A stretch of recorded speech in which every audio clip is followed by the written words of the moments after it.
a big part of building a culture of excellence is just having a shared commitment.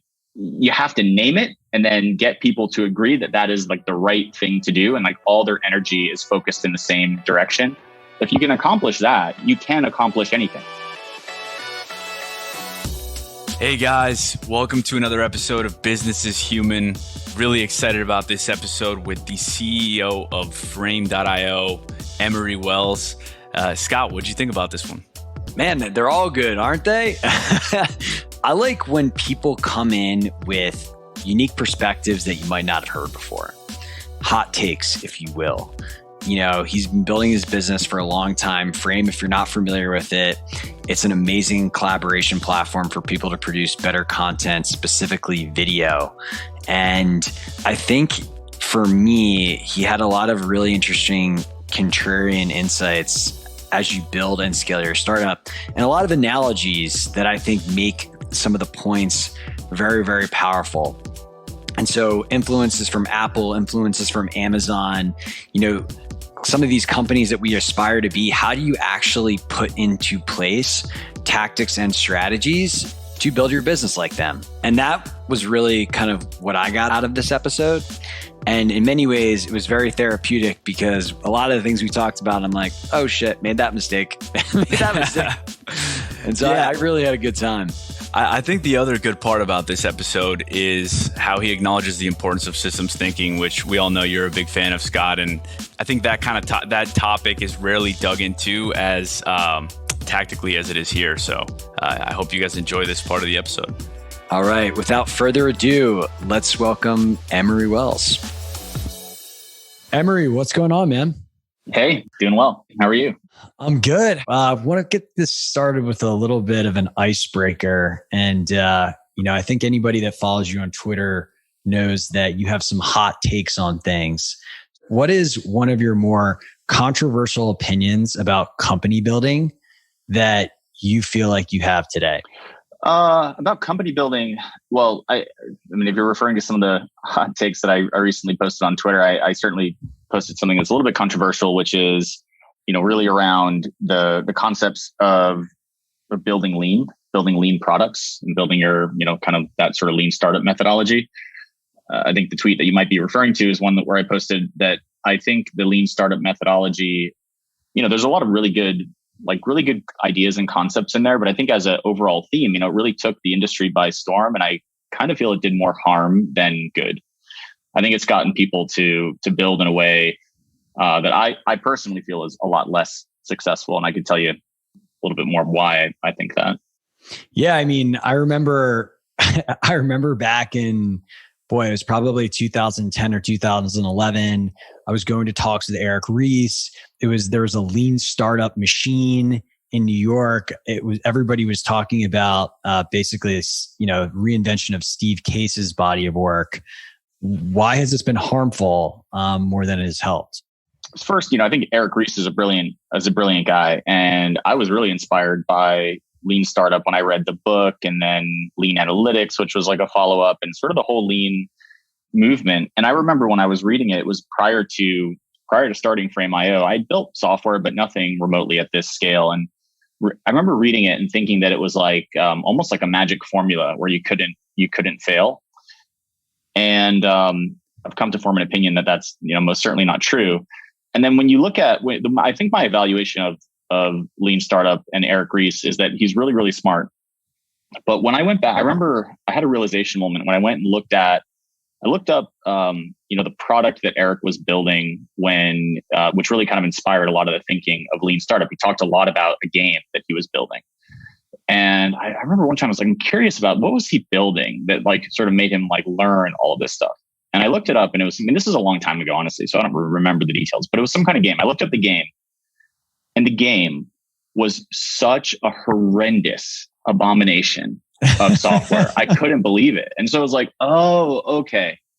A really intelligent person was trying to create a mathematical formula for something that is really nuanced. And it's not as black and white. So I think there's like really excellent learnings, and I think there are good like formulas and frameworks, but product is so nuanced. I mean, I think what people struggle with is knowing when to use a framework. When is it appropriate to work in a lean way and when is it not? There was a time, at Frame.io where, the organization really was wanting to operate in this sort of like lean way where you're iterating. And I think there's a number of problems with it. One, if you want to innovate, it's really hard. You're not going to innovate that way. I think that, for as much as like the industry adopted this sort of lean methodology of like iterating and shipping every day and learning, every big, awesome thing that we care about and talk about on Twitter is not built that way. Someone like a company went for a long time in a deep hole and did something awesome and then like came out to the world and said like new product, new idea, new vision. And they were these long investments that were risky. It's not to say that you can't be successful when you have like a product and market that you iterate on, but I think it just leads to a lot of like subpar products. And I think there's been a correction in the market where people started moving away from like MVP or minimum viable product to like minimum lovable product. And it's like, okay, well, it's not worth putting something out in the market that like is minimally viable. It has to be something that's actually still lovable. So I think that's one thing. And I think that from a product methodology, it might make sense, but I think people often miss how product needs to connect to marketing. It's really hard to market something when you're working in a small iterative fashion. It's so hard to get people's attention, to capture their attention. And to do that, I think you need something big. You need something big where you can make a moment and capture their attention. And so, bigger marketing releases enable you to do that. And I think it's just hard to do when you're working in iterative fashion. Wow.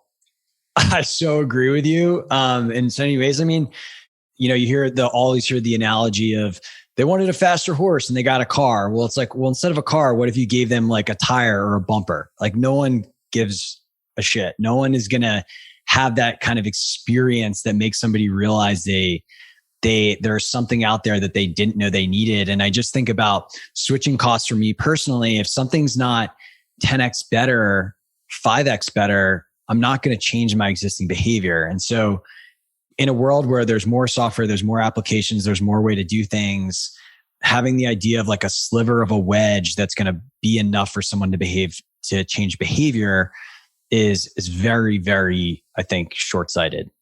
Yeah. Yeah. And we've, so as I was scaling Frame.io and kind of building our culture of how we build products, there was a time where we were sort of, building in this very iterative fashion. And it was something, that was very much the way the team wanted to work. And I think we paid for it. We're still paying for it, where we would scope something out and then we get scoped down to the point where honestly, the feature is not very good anymore. And we've corrected that now. We're working in a way where, look, like this also comes down to company philosophy as well. Like, but for me personally, if we're going to build something, I would rather build less and build less of something excellent. Like anytime we look at something to build, I ask like, well, how can we make it better than it's ever been done before? And even if it's something that is, a relatively standard pattern, I love taking a look at it and saying, well, is that the right way to do it? Or is there an opportunity to think differently about it? It's really, really hard to build a company culture that can do that and knows how to innovate, knows how to build what's not being asked of them, because there's no single right way of operating or thinking. Like it is every single situation is nuanced. Like what should we scope here versus what should we cut? When should we build something based on what our ideas are or versus what a customer is asking for? Like every single scenario is different. And so it's been challenging to scale out, build a company culture that is, really focused on innovation and building great things, because that can easily get out of hand where, you can get into a position where you don't ship anything. So like, how do you scale out these very nuanced judgment calls based on a variety of inputs? So that's been challenging. We've gotten better at it.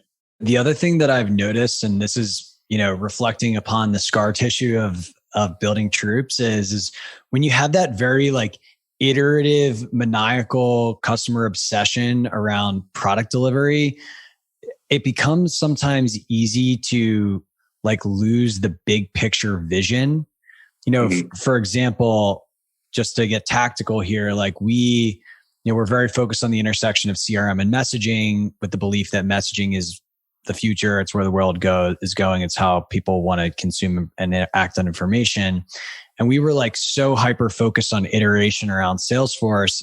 And all along, we had this vision of being a platform that basically allows you to interact with any software application inside of a messaging interface for the 80 to 90% of routine tasks or information you need to view. And because we were so hyper iterative on the one system, we just lost our way from that original vision. And that original vision, that takes time. That's like a big ass project, an undertaking. And so I do think, to your point around like true innovation, that's another thing I would encourage founders to watch out for if they take that kind of lean startup idea approach is, are you being true to the bigger long-term vision that is going to take time to build an infrastructure that supports that? That's right. One of the things that I would be interested to dig into a little bit is you mentioned kind of like designing a culture that is able to pull these frameworks and use them as needed, ideally autonomously without too much micromanagement from you or other leaders. And one of the things I've heard you cite before is really kind of building a culture of excellence. What does that mean to you, and what have you learned trying to do that as you scale Frame? Well, here's the first problem is that excellence is relative. And so there's a problem, there's a phrase that we all know, which is, perfection is the enemy of good. Perfection is the enemy of done. Is excellence really the pursuit of perfection? What is excellence? All of this stuff is relative. I certainly align to the idea that, perfection can, a quest for perfection can be damaging in a lot of different ways. But what I consider good, maybe somebody else considers a quest for perfection. But that's just my version of good. And so I think that's like a really hard thing to communicate. And, one of the challenges that I've had building the Frame.io culture is around this idea of like, I call Apple level execution, right? When you think about like what companies execute at a level that basically no one else in the world does. I mean, Apple comes to mind. There's certainly others, but they really do execute with a level of excellence or perfection that almost no one else touches. Like almost nobody. I mean, when you think about like who are the companies that come close to that level, it's hard to think of. And I've had the experience of working with. I've never worked at Apple, but I've had the experience of working with people at Apple and being part of like Apple launch events in the past, and sort of getting to see some of the inner workings of what goes on. You're like, what's the magic? Like what's happening inside that company that creates these outcomes? So I was part of a launch event as a partner, as a launch event. So I got to kind of see like the keynote process, not a product, but the keynotes are incredible, right? When you're part of a launch event, you're there for a long time. We arrived a full week before the keynote to participate, rehearsals and all that kind of stuff. And at the beginning of that week, the keynote looked nothing like what you would see from Apple. It didn't look anything like that. It looked just like every other iterative process. Started out kind of shitty. Like, stuff wasn't all tied together. The narrative wasn't crisp. The design wasn't all in place. Like it wasn't all there. And over the course of the week, I watched it sort of materialize into what became an Apple keynote. And the spoiler here is that there actually was no magic. Like the people were talented people, but they to me, they didn't come across as like exceptionally different from people that I've worked with. The difference was there was a shared commitment and agreement to excellence. And so anytime somebody mentioned something that sort of didn't meet that, at Apple, it's such a well-developed company and culture, everyone sort of knows what it means to execute like Apple, that there's no negotiation. Like, no matter how small, there's no negotiation. And so like, there's a couple little sort of anecdotal stories I can share that I sort of witnessed, which was one, I was part of doing PR pitches. So I was with the PR team. We were kind of ahead of the event pitching, what the news was going to be. And the PR folks would, get, the journalists on the line, and they would send them a PDF of like what the sort of news was going to be so they could follow along while we were talking to them. And the PDF was just like text, and it wasn't like a totally designed, absolutely beautiful thing, but it was going out to journalists. And one of the screenshots in it was like slightly cut off. And when it was noticed, I think one of the people from marketing noticed that it was cut off, and he mentioned it to the PR person. And the PR person's response was, "Oh my God, hideous! disgusting. I can't believe it. And they like within like minutes, there was a message shot off to someone and designer replaced it. And it was interesting to watch that because of their shared commitment to excellence, reaching excellence actually was very easy and took no time. It was a small tweak. It was made immediately without question. Everyone knew like that had to be done and it was done right away. There was another scenario, another little story where we were doing rehearsals on stage. There was a table on the stage where they had a computer set up. The table was wrapped with black cloth, as you would typically see in one of their presentations. And the black cloth had wrinkles in it. It was interesting to see the number of people that identified that there was wrinkles in this tablecloth. It wasn't like just like the marketing or stage people. It was engineering. It was marketing. It was PR. It was everyone that walked in that room. I saw everybody mention that there were wrinkles in this tablecloth. And again, it was this shared understanding that we must be excellent. I don't know I'm sure you've had a lot of people define culture, and culture is really, really hard to define. But I heard somebody define culture as like basically the way autonomous decisions are made. And that's what we were looking at in that example. Like autonomously, everybody knew that the tablecloth mattered. The tablecloth mattered. I think that, a big part of building a culture of excellence is just having a shared commitment. Anything in the world, basically anything that you want to do starts with a group of people aligning to doing it. That's actually the hardest challenge of almost doing anything. You have to name it and then get people to agree that is like the right thing to do. And like all their energy is focused in the same direction. And if you can accomplish that, you can accomplish anything. When you look at, incredible founders and incredible entrepreneurs that do things that are like so absurdly bigger, bolder, faster, better, it's because they named it. They said, we're going to do something bigger, better, faster, bolder. And they convinced a group of people to do it. And I think the difference between, great outcomes and great founders is really like setting that North Star and then aligning people towards operating in a certain way that allows them to get there. Preach, bro.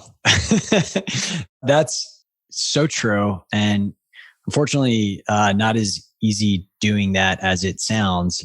And one of the questions I had for you is, I think I find myself in scenarios where my definition of excellence is quite different than some other people that I've worked with over the years. And you want to empower people and let people make decisions. And there's this tension of not micromanaging and letting people do and build their teams and what they think is good, even when in the back of your head, you might think, well, that's not what excellence looks like.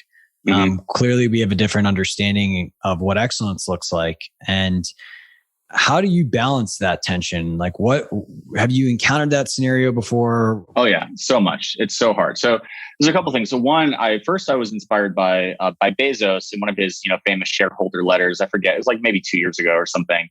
He was actually describing the famous Amazon culture of narratively written memos, and that they don't do keynotes, they don't do like slide decks, they do memos.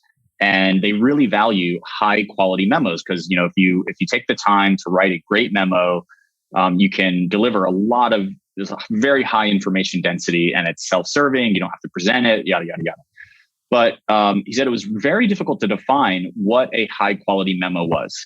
Now, the interesting thing about high quality is that everybody can identify it when they see it. It's very easy to say that is clearly better than this. This is better than that.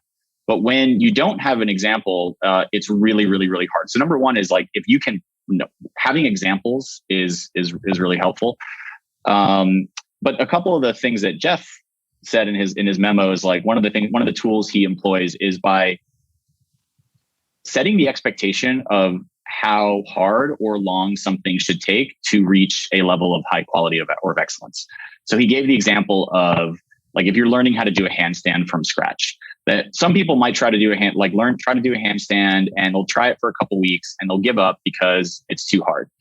But if you set the expectation that it'll take you 6 months to learn how to do a good handstand, well, now somebody knows that like, okay, to do a handstand well, it'll take 6 months. Like that's the average amount of time. So, and I don't remember if these are the correct numbers. I'm just like sort of like paraphrasing from this, but he would share that a high quality memo is one where you sit down and you write a first draft and then you share it with a colleague. and you wait for that colleague to give you feedback. And then maybe you share it with two colleagues, and then you sit on it for 2 days, and then you come back to that memo and you look at it again with fresh eyes and you do another revision. And so if you walk through, like, that is like generally going to be a process of a high quality memo. So that's one important tool is, letting people know what the process and time commitment and level of effort it'll take. Now, that's obviously relevant to their skill level. And that's the other thing, is that one person's excellence or high quality is very much related to hard skills, right? Like, you can have a group of people that just cannot actually achieve a certain level of excellence, but there's a lot of different things you can do to kind of put guardrails up to help them get there. You talked about autonomy. You talked about, like, how do you allow people to do this autonomously? Well, that's a really interesting thing to talk about, because not all companies, I know there's a general idea that, like, if you want to optimize for, like, speed of execution, then autonomy is probably the way to go. But if you want to optimize for great or for high quality, maybe autonomous is actually not the way to go. And there's a lot of companies that don't operate that way. Now, Amazon, I think, is an example of a company that operates with a great deal of autonomy. And not, look, they're one of the most valuable companies in the world, or I don't know what their current market cap is today. Is it still the most valuable? But they're obviously this ginormously successful company. But if you were to evaluate them in a variety of sort of high quality vectors, I mean, Amazon compared to Apple is very, very different. They produce a very, very different outcome. And I don't think that you could get Apple in the Amazon model of operating, whereas Apple was a very top down, not to say there's not, like, tons of autonomy in a giant company, but it is amazing. Actually, as I've scaled Frame.io, I've come to, like, learn, like, I remember before Frame.io, I would think, like, how can one person have so much influence over an outcome? Because there's, like, you think of a big company and, like, how does one person have so much influence? And the reality is that you actually can. And a lot of like really great product companies in particular they're less autonomous. They are more centralized, where you have, like, more checks and balances, a central vision for how something is accomplished. You have to create a lot of systems that enable work to be done and not be completely bottlenecked. But here's the other thing that is maybe a controversial opinion. And in fact, this is controversial. And I bring it up all the time internally. And I don't know that I've really won people over with this idea yet. But, what's the famous sort of saying is, like, speed, quality, cost, like, pick any two, right? And that is true in, like, a lot of scenarios. But I assert that quality doesn't take more time, nor does it take more money. Especially and there's a lot of qualifications to that statement.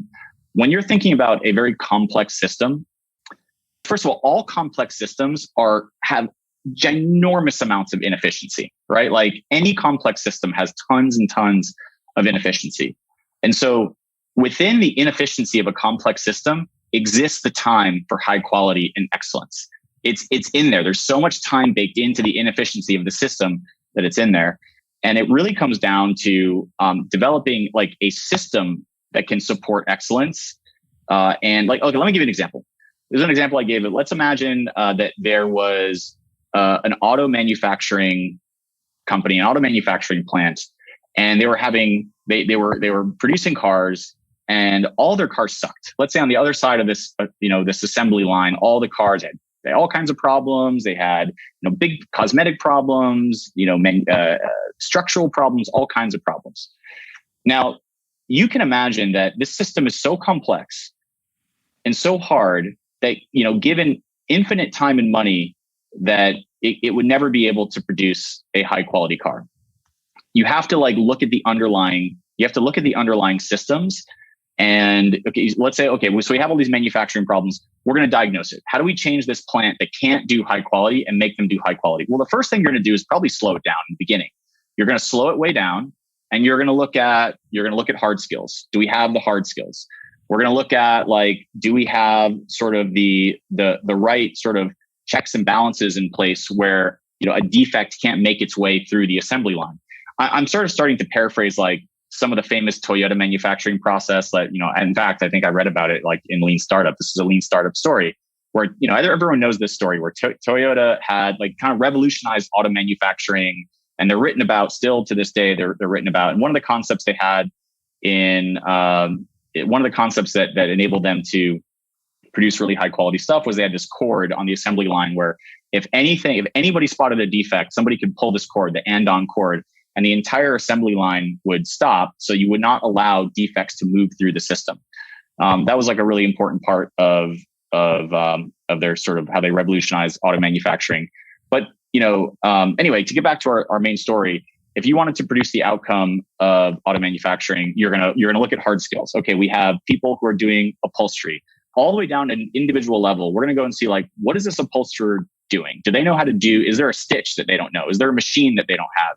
Is there something that you can at that low level that you can correct? Great. Now we've solved that. Now, how do we ensure that stitch, that high quality stitch, is done all the time, that everybody knows that stitch, and that we have checks and balances in place where a bad stitch can never make its way through the assembly line? And then there's other things as well. You're going to need to hire people that have seen like high quality auto manufacturing at scale and like a lot of different pieces.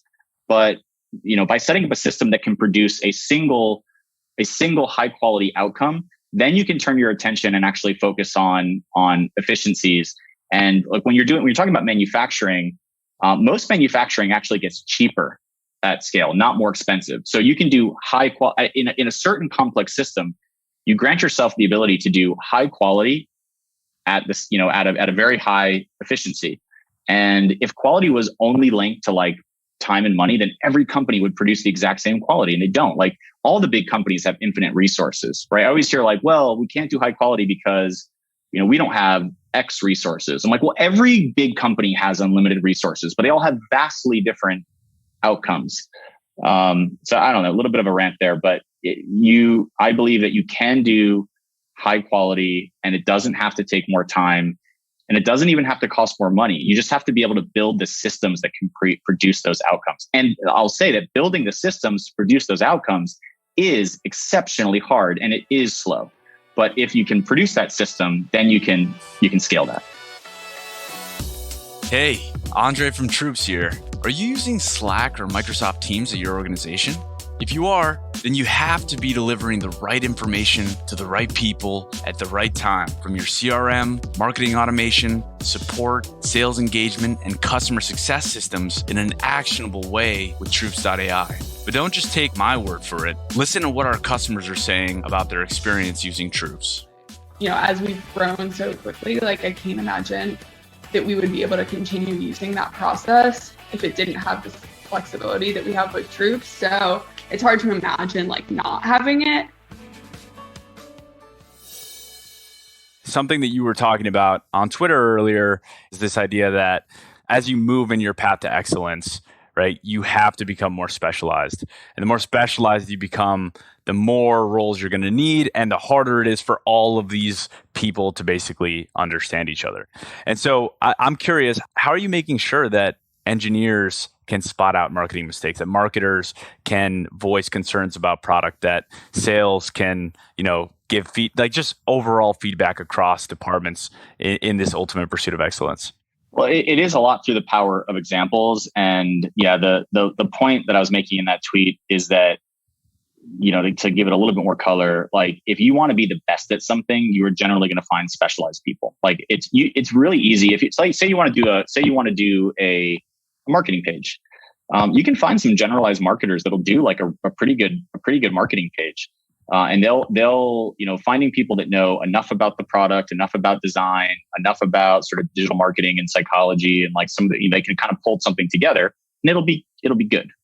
But if you want great, well, then you're going to get like specialized roles in all these different sub functions.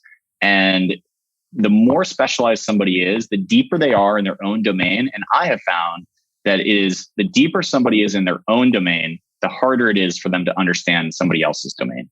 And so now the challenge is getting these people to work together to produce something that is really excellent. And the challenge is like you have all these silos, and it's your job to build the appropriate level of like kind of bridges between these worlds. It's just really, really hard. And then you got to get a team of people that can gel together. And then they do start to learn from one another, and they do start to have examples where they can start to recognize, to being able to spot a mistake that's not part of their domain. But really the hardest part is to it's not even about having somebody spot it. It's about the shared understanding of the group that when somebody spots it, we are going to do it. And that, because, as you know, like, what is one of the hardest parts about building companies, about producing outcomes? It's the team's ability to cooperate, right? Like, it's the team's ability to cooperate and work together. And if you have this like quest for excellence where someone doesn't understand a piece of the puzzle that is part of what's going to contribute to the level of excellence, well, then they're going to become a detractor from your ability to execute on that, because their energy, their attitude, their commitment to whatever the outcome is not going to be fully aligned. And that's like, honestly, that's the hardest part. That's culture, right? That's like culture. Yeah, no, it is. It is. And, I think two things where I think this really becomes an imperative is, one, the recruiting process, making and hiring process. I think back to a quote where it's like, oh, how do you motivate people? It's like, well, I hire motivated people. And so making sure that you're really screening appropriately and testing and validating people through the hiring process. And then, I can't help but think just, the job of a founder is to instill the culture, but also just be the chief cheerleader of it, be the policer of it, and just drive it. I'm sure we all use products that we love, right? From companies like Apple or Instagram, like all these like great kind of consumer products. The best software generally, the best software execution, purely at the execution layer, tends to be in consumer software. And we are an enterprise B2B product, but we try to execute at the same level that you'd expect in a ginormous, consumer software product. Well, I think the same goes for marketing, right? The best brands out there are consumer brands. Yet most companies I see in B2B, which I believe you guys are as a B2B company as well, their models and behaviors are, what have we done in B2B before? What's working in B2B? And that's just, I don't know that in terms of providing an example and a North Star of behavior, that is serving most B2B companies as well, beyond the product execution point. Yeah, that's definitely, I totally agree with that. We are a B2B company, but we operate in a lot of ways like a consumer company, both in our product execution and in a lot of ways in our marketing as well. And we actually have kind of two halves of our business. We have a sales enabled business, which is, sellers selling to our customers. And we have what we call a retail business, which is people signing up with a credit card. And the retail side of the business very much looks like a kind of a consumer go-to-market motion. And the sales side looks like a kind of enterprise B2B motion. But, so many of I deeply believe that so many of the principles and the execution in consumer world are applicable to B2B world. Like there's a very common misconception, number one, that like B2B software doesn't have to be designed well. Well, I don't agree with that. Like I think that any software can benefit from being designed well. And I think design is one of the most under leveraged resources in business. Design is so powerful for shaping behavior. And, like at Frame.io, we have this obsession with design, you could say. And one of the ways that, I think a lot of the people sort of buy into it because they think, oh, well, we're serving filmmakers, we're serving artists. So it makes sense that, they really care about design. I'm like, all right, well, if that's your rationale, fine. As long as we know that we really care about design. But if I was building software for doctors, I would do the same level of execution on design. So from product execution with design to the power of brand, I think a lot of B2B companies don't really invest in the power of brand. I believe that humans, whether they're at home or at work, are fundamentally the same, that fundamentally respond and care about a lot of the same things. And then also, I think the other kind of change that we're seeing in the B2B landscape is this kind of consumerization of enterprise software, where the user at a business has much more power and control and influence over the software that they use, where that was 10 years ago, maybe not the case. So 10 years ago, I think there's a lot of valid reasons for why we, sort of operate the way we do in B2B, because 10 years ago, it was about selling to the IT person or the CIO or the whatever, and they're not the user. So they're buying based on criteria that is not the criteria of the user. What consumer software has to win by winning the end user, whereas enterprise software has to win by winning the enterprise buyer. And now that is changing, where enterprise software is being bought, and so the decision is being made by the end user. And so I think that's part. Like, you see this with Slack and with Dropbox and with companies that have a much more sort of consumer level approach to building their software. I think we've covered a lot here, and I think we're going to move to the lightning round right now, Emery. So here's where I get the chance to ask you a couple of personal questions that let our listener base get to know you a bit better. If you could learn one thing about another executive's business, what would it be and why? Well, one of the biggest struggles I have is our product is for a deep vertical. And when you serve a deep vertical, that means that you need that sort of expert knowledge of the customer everywhere in the organization, right? If you're building a product for someone who is an expert, you need to infuse that thinking in your product. You need to infuse that thinking in your marketing. You need to infuse that thinking in sales. But pretty difficult to find a great salesperson that's also going to be like a deep customer expert. And so we've started solving that by sort of matrixing in people whose only job it is to be a customer expert, not to be a seller or a product person or a designer or whatever. They just pair and they're matrix throughout the organization that way. But I would love to learn more directly from other companies that also serve deep verticals, and how do they solve that problem. And you've spoken a lot about consumer tools. So I'm curious, what is your favorite personal productivity tool right now? Well, this is kind of like a B2B / maybe consumer tool, but they're a product called Coda, which is in this sort of future of work space. It's like Notion.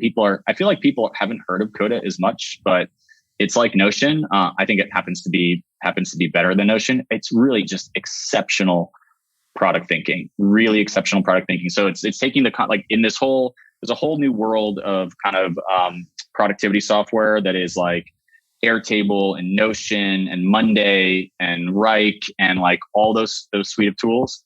And I think Coda is the best of the bunch. That they have this really interesting combination of docs plus table-based data. Yep. And then all this like really interesting customization where you can create this artifact, this data artifact that's such a mix of information that allows you to like construct and distribute information in a way that is totally different than any other tool. Well, thank you for bringing that to our attention. Here's another one for you. What is one killer personal habit that has contributed to your success, Emery?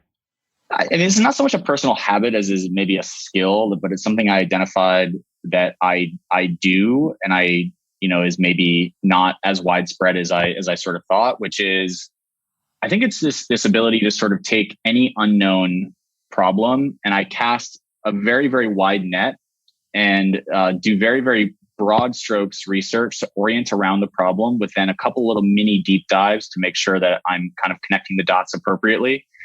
Anything that I've never sort of been oriented around, a problem I've never been oriented around, and form like a really strong opinion quickly. And I see, a lot of people, like a lot of ICs in a company, they have a tendency to just be a little bit more narrow in their ability to sort of understand a problem. And that's super valuable. Many people just have to go deep, but the people that can be enablers for a larger group are the ones that can sort of very quickly orient around something and provide some direction, in an hour versus, others that might just try to focus and go way too deep, way too soon. So I don't know. That's something I've been able to leverage. Without a doubt. And here's my last one for you, Emery. So it's clear that you strive for excellence, not just at Frame, but probably for yourself. And you're the ultimate arbiter of excellence at Frame. What have you done to build the right, community or group around you to hold yourself accountable? It's like what Scott was saying is, it starts with hiring people. And when I'm hiring now, I do a lot of unselling about like what people are going to walk into, and I want them to sort of be committed to that level of excellence before they join. And I tell them like, this is what we're going to do. Like, this is how hard it's going to be. And this is what I'm going to need and ask of you. And so I really just try to now gain that alignment. So there's no surprises. And I honestly treat like a really big unsell for people that it doesn't work with every candidate. And sometimes that actually drives people away, and that's okay. But I probably spend way more time unselling than I ever have, in the past. I love that. I do that too. It's convince somebody why they shouldn't take the job and see how hard they fight back. Yeah, because some people are really inspired by that. They're like, wow, I've never had the opportunity to work at a place where there was that commitment to excellence. That's super inspiring. I've always wanted, I wish I worked somewhere like that gave us the time or I could drive that kind of outcome. And that's great. And that's exactly the people you want to attract. And others are like, well, that sounds pretty stressful. I don't know if that's kind of jives with how I want to work. And then that's okay too. Yeah, I think that's a great tip, especially for people that, unfortunately, somebody made this comment recently. It's like, don't make a VC bet on anybody you hire. Like, you should feel pretty good about them joining the company, but especially in circumstances where it's more like, is this person really game to sign up for this? One example that comes to mind is like in earlier stages of companies, senior people like, hey, you're going to actually have to do work. It's not just you coming in and hiring 30 people and being a delegator out of the gates. Like, really just in those scenarios, I find that to be a very, very effective tactic for seeing who's actually on board. And then when they come in and not being a complete misalignment of expectations. But Emery, this has been awesome, man. We're grateful for having you on the show. I feel like I need to go back and re-listen to this and take a zillion notes. And for me, the big takeaway is definitely around just the importance of examples and benchmarks when you talk about cultural concepts like excellence or even like very specific things, because otherwise you're hoping that somebody just happens to have all of the reference experiences to lead them where they are today that align with yours, and that's just a totally unrealistic expectation. That's exactly right. I've been following your Twitter, and I know Andrei has. It seems like that might be a good place for people to kind of follow along you and your frame journey. Where can people find you if they want to stay connected? It's just at Emery Wells, EMERYWELLS. Love it. Well, thank you so much, everybody, for listening today. If you got a lot of value out of the show, give us a 6-star instead of a 5-star. But we appreciate you, and we'll see you on the next show.